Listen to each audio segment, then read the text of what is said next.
बिस्मिल्लाहिर्रहमानिर्रहीम। अस्सलाम वालेकुम। मेरी आप सभी से गुजारिश है कि एक मरतबा दरूद इब्राहिमी पढ़ लीजिएगा। बिस्मिल्लाहिर्रहमानिर्रहीम।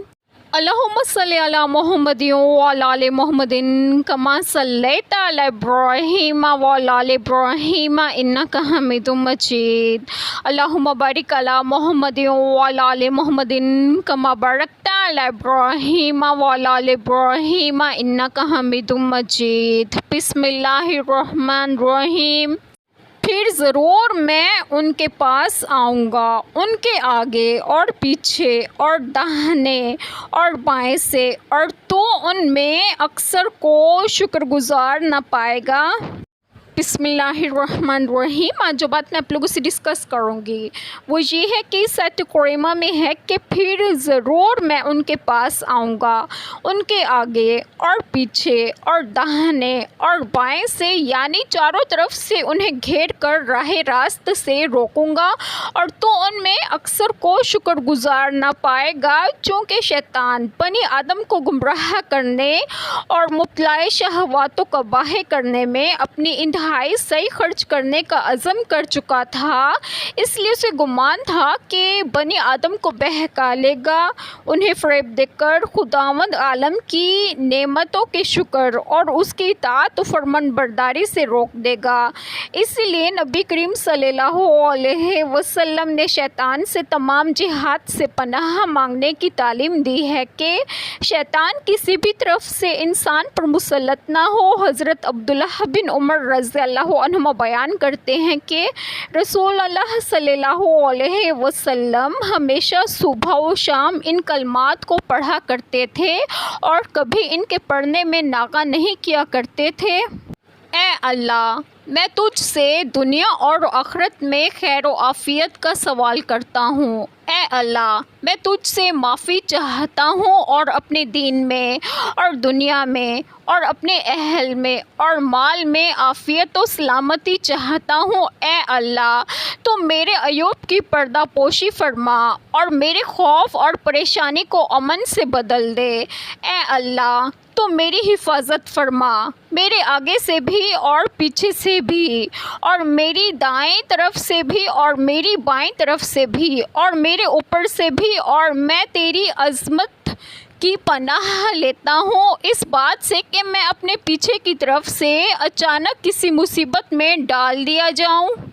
हज़रत इब्ने अब्बास रज़ियल्लाहु अन्हुमा फरमाते हैं, सामने से मुराद ये है कि मैं उनकी दुनिया के मुतालिक वसवसे डालूँगा, और पीछे से मुराद ये है कि उनकी आखिरत के मुतालिक वसवसे डालूँगा, और दाएं से मुराद ये है कि उनके दीन में शुबहात डालूँगा, और बाएं से मुराद ये है कि उनको गुनाहों की तरफ राग़िब करूँगा, चूँकि शैतान बनी आदम को गुमराह करने, शहवतों और कभी अफ़ाल में मुब्तला करने में अपनी इंतहाई सही खर्च करने का अज़म कर चुका था।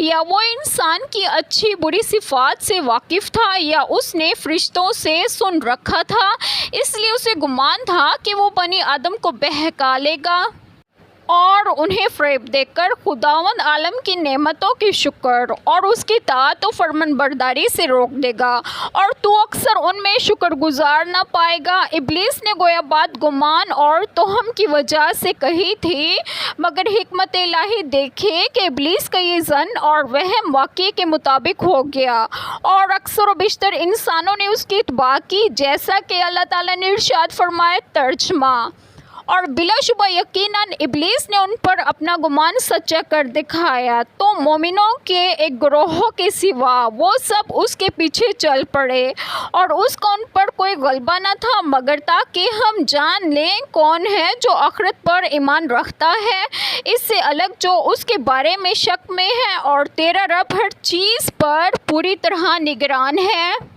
हर मुसलमान को चाहिए कि वो शैतान और मरदूद से अल्लाह ताला की पनाह मांगता रहे और इसमें किसी तरह की सुस्ती और गफलत का मुजाहिरा न करे।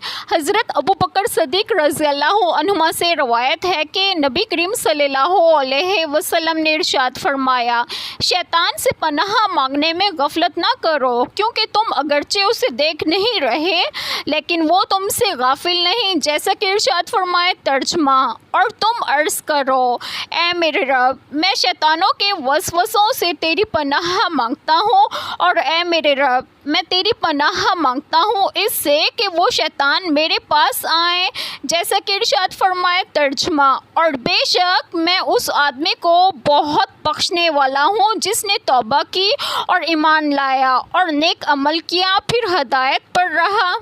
دیکھیں نبی پاک صلی اللہ علیہ وسلم جو سارے جہان سے بہتر، سب سے زیادہ معرفت رکھنے والے، سب سے زیادہ عقل مند اور اللہ تعالیٰ کی بارگاہ میں سب سے زیادہ رتبہ اور فضیلت رکھنے والے ہیں، انہیں اس بات کی ضرورت ہے کہ شیطان سے اللہ تعالیٰ کی پناہ مانگیں۔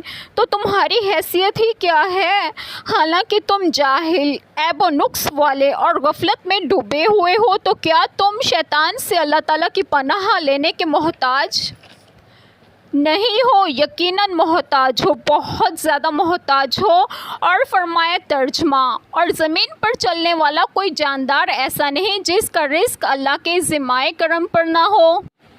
اس سے مراد یہ ہے کہ مجھے رزق کی فکر ڈال کر اللہ تعالیٰ سے غافل نہ کر، کیونکہ رزق تو اسی رحمان و رحیم کے ذمہ کرم پر ہے۔ پھر شیطان میری دائیں طرف سے آ کر میری تعریف کرتا ہے، اس وقت میں یہ آیت کریمہ پڑھتا ہوں ترجمہ، اور اچھا انجام پرہیزگاروں کے لیے ہی ہے، یعنی مجھے اچھا کہنے کا کوئی فائدہ نہیں، کیونکہ میں اچھا تب ہوں گا جب میرا انجام اچھا ہوگا، اور انجام تو تبھی اچھا ہوگا جب ہم متقی ہوں گے، جیسا کہ ارشاد فرمائے ترجمہ، اور ان کے درمیان اور ان کی چاہت کے درمیان رکاوٹ ڈال دی گئی۔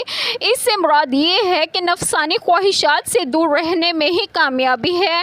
اللہ تعالیٰ ہمیں شیطان و مردود کے شر سے بچائیں، آمین۔